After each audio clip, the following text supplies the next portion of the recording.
Nakatakda ilipat sa St. Peter's Basilica ang labi ni Pope Francis mula sa chapel ng Casa Santa Marta ngayong araw.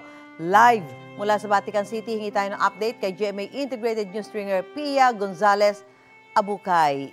Pia, anong oras ililipat yung labi ni Pope Francis sa St. Peter's Basilica?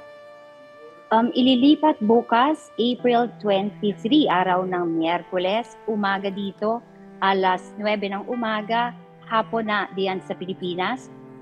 Mula sa Casa Santa Marta, ililipat ang labi sa Basilica, sa St. Peter's Basilica. Ayon sa ulat ng Holy See Press, ang labi ay dadaan sa dalawang square sa loob ng Vatican City. Ito ay ang Casa Marta Square at ang Square of Roman Proto-Martyri. Lalabas ang labi sa Ark of the Bells, papuntang St. Peter's Square, at papasok ito sa Basilica sa central doors nito. Sa loob naman ng St. Peter's Basilica ay magkakaroon ng pagdiriwang ng banal na bisa sa main altar ng Basilica. Ito yung Altar of the Confession, kung saan karaniwang nagmimisa ang Santo Padre.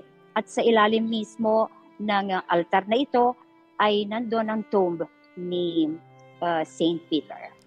Pia, may gagawin bang prosesyon sa paglilipat kay Pope Francis at yung mga, siyempre alam mo, yung mga pumupunta dyan, pwede ba sila sumama doon sa prosesyon? Ang Basilica ay magbubukas ng alas 11 umaga dito, no? Italy time. Pero ang simula ng prosesyon, Italy time pa rin, is alas 9. So, tulad ng aming iniisip, ang public viewing ay magsisimula sa alas 11 ng umaga at ito ay nangangahulugan na ang prosesyon ay most probably sa mga piling tao lamang nakalaan. At habang hinihintay yan, Pia, ano yung mga aktibidad sa St. Peter's Basilica Square? Ano yung mga pwedeng gawin ng mga kababayan natin o yung mga taong pumupunta dyan? Susan, sa dami ng dumadating dito, maraming pumapasok pa rin sa loob, syempre, ng St. Peter's Basilica at doon sila taimtim na nanalangin. At maraming kababayan nating mga Pilipino ang nandito mismo sa labas ng square at taimtim din na nagdadasal ng Santo Rosario. Alam nating lahat na malakas ang debosyon ng Santo Padre kay Mama Mary.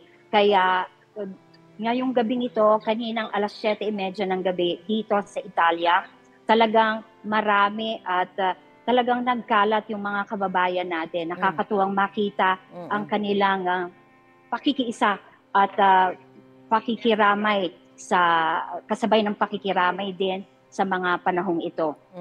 May mga pumunta dyan, Pia, na para lang talaga makita at sa huling pagkakataon yung labi ni Santo Papa, ni Pope Francis mula dito sa Pilipinas.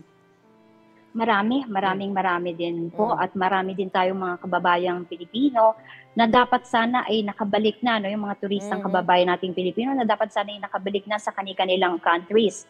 Pero mas pinili nila na i-postpone ang kanilang pagbalik sa kanilang bansa at umaasa silang matunghayan. Kaya nga maraming nagtatanong kailan ba ang libing, kailan ba ang funeral, kailan ba ang public viewing, dahil talagang kahit pa ang kahilingan ng Santo Padre ay isang simpleng libing lamang. Sa katunayan, hiling niya, no, nadalihin siya sa St. Mary Major at doon siya ilibing.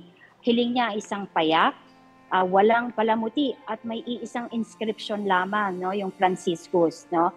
Pero kahit gaano pa kasimple yung kanyang gustong gawing libing o funeral, talagang inaasahan ang napakaraming tao na nagmamahal sa kanya, ang umaasang makasama sila sa paghatid na ito mula St. Peter's Basilica papuntang St. Mary Major sa Sabado. Wala pang detalye ukol doon at ang tanging detalye lamang na alam natin sa ngayon ay ang magaganap na public viewing bukas matapos ang misa. Maraming salamat, GMA Integrated News Stringer sa Vatican, Pia Gonzalez Abukay. Maraming salamat, Kapuso Susan. Gusto mo bang mauna sa mga balita? Mag-subscribe na sa GMA Integrated News sa YouTube at tumutok sa unang balita.